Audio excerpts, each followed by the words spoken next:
شام کے سائے گہرے ہو رہے تھے۔ اصغر نے کچن کی الماری کھولی تو پتیلیوں کی خالی آواز نے اس کے دل کی دھڑکن تیز کر دی۔ آٹے کا کنستر آخری حدوں کو چھو رہا تھا اور گھی کا ڈبہ تقریباً خشک ہو چکا تھا۔ شہر کی بڑھتی ہوئی مہنگائی اور چھوٹی سی نوکری میں گزر اوقات مشکل ہو گئی تھی۔ اصغر کی اہلیہ زہرا کچن میں داخل ہوئی تو شوہر کے چہرے پر پریشانی کی لکیریں دیکھ کر خاموش ہو گئی۔ اصغر پریشان نہ ہوں، اللہ کوئی راستہ نکالے گا، زہرا نے تسلی دینے کی کوشش کی۔ زہرا، کل بچوں کے اسکول کی فیس کی آخری تاریخ ہے اور کچن کا سودا سلف بھی ختم ہے۔ مجھے سمجھ نہیں آ رہا کہ میں ابا جی کی دوائی لاؤں یا گھر کا راشن۔ اصغر نے لمبی آہ بھری۔ اسی دوران صحن سے ایک نحیف سی آواز آئی، بیٹا اصغر یہاں آؤ ذرا۔ یہ اصغر کے والد حاجی صاحب تھے جو پچھلے کئی سالوں سے فالج کی وجہ سے بستر پر تھے۔ ان کے پاس ہی ان کی اہلیہ یعنی اصغر کی ماں تسبیح پڑھ رہی تھی۔ اصغر اپنے والدین کے کمرے میں داخل ہوا تو اسے دیکھ کر ماں نے تسبیح روک دی۔ میرا بیٹا پریشان کیوں ہے؟ تیری پیشانی کی فکر مجھ سے کچھ چھپا نہیں سکی۔ اصغر نے سر جھکا لیا۔ امی بس حالات ذرا تنگ ہیں۔ حاجی صاحب نے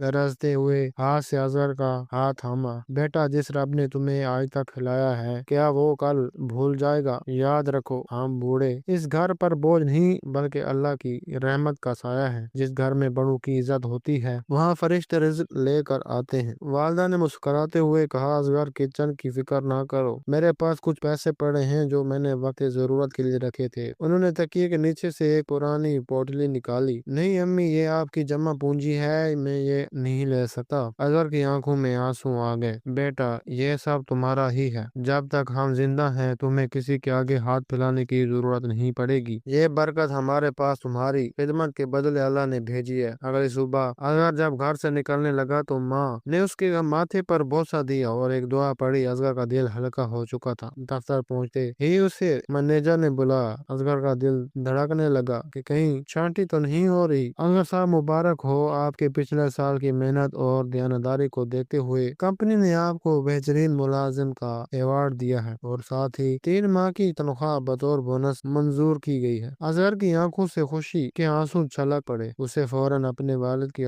الفاظ یاد آئے، ہم بوجھ نہیں، رحمت کا سایہ ہے۔ وہ گھر واپس آیا تو اس کے ہاتھ میں پھلوں کے تھیلے اور گھر کا مکمل راشن تھا۔ اس نے سارا ماجرا سنایا تو پورا گھر الحمدللہ کی صداؤں سے گونج اٹھا۔ دن گزرتے گئے لیکن زندگی ہمیشہ ایک جیسی نہیں رہتی۔ ایک رات اچانک حاجی صاحب کی طبیعت بگڑ گئی۔ ڈاکٹر نے فوری آپریشن کا مشورہ دیا۔ اب اصغر کے پاس جو بونس آیا تھا وہ سب ہسپتال کی نظر ہونے والا تھا۔ زہرا نے کہا، اصغر آپ فکر نہ کریں، ہم سادگی سے رہ لیں گے، لیکن ابا جی کا علاج سب سے مقدم ہے، ان کی دعائیں رہیں گی تو مال پھر آ جائے گا۔ بچوں نے بھی اپنے جیب خرچ کے پیسے نکال کر سامنے رکھ دیے۔ گھر کا یہ اتحاد اور والدین کے لیے تڑپ دیکھ کر اللہ کی رحمت جوش میں آ گئی۔ آپریشن کامیاب رہا اور جس ڈاکٹر نے علاج کیا وہ حاجی صاحب کا پرانا شاگرد نکلا۔ اس نے صرف اپنی فیس معاف کر دی بلکہ ہسپتال کے خرچات بھی بڑی رعایت دلوا دی۔ وقت گزرتا گیا اور اصغر کا گھر خوشیوں کا گہوارہ بن گیا۔ اصغر نے محسوس کیا کہ جب سے اس نے اپنے والدین کی خدمت کو اپنی زندگی کا مقصد بنایا اس کے رزق میں ایسی برکت آئی کہ اسے کبھی تنگی کا احساس نہیں ہوا۔ والدین گھر کے چھت کی مانند ہوتے ہیں، وہ جب تک موجود ہیں اللہ کا غضب گھر سے دور رہتا ہے۔ ان کی خدمت اور دعاؤں میں وہ طاقت ہے جو تقدیر کے لکھے کو بدل دیتی ہے۔ یاد رکھیں،